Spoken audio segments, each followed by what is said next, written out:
8th class Hindi medium के सभी बच्चे ध्यान देंगे।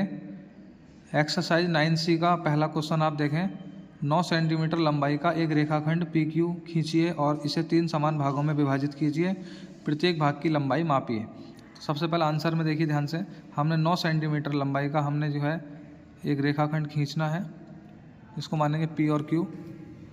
PQ की लंबाई आप 9 सेंटीमीटर रखें।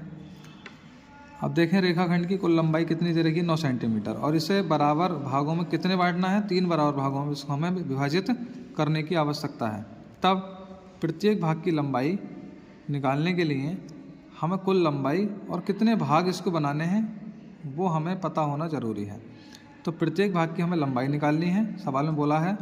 तो उसके लिए हमें ज़रूरत पड़ेगी कुल लंबाई और भागों की संख्या। तो कुल लंबाई कितनी है 9 सेंटीमीटर, और हमें भाग कितने बनाने हैं 3 भागों में इसको बांटना है। तो 3 से आप डिवाइड करोगे 9 को, कितना आ जाएगा 3 सेंटीमीटर। तब देखेंगे अतः प्रत्येक भाग की लंबाई 3 सेंटीमीटर होगी। यानी कि एक जब हमने सॉल्व की लंबाई तो एक साइड आई हमें निकल करके 3 सेंटीमीटर। तो हमें पता चल गया प्रत्येक भाग की लंबाई कितनी होगी 3 सेंटीमीटर होगी।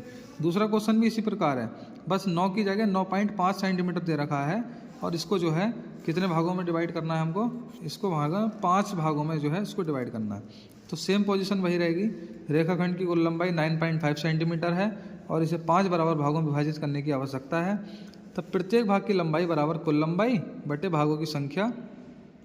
कुल लंबाई है 9.5 और भागों की संख्या बतानी है हमें 5, यानी 5 भाग में बांटना है 9.5 को।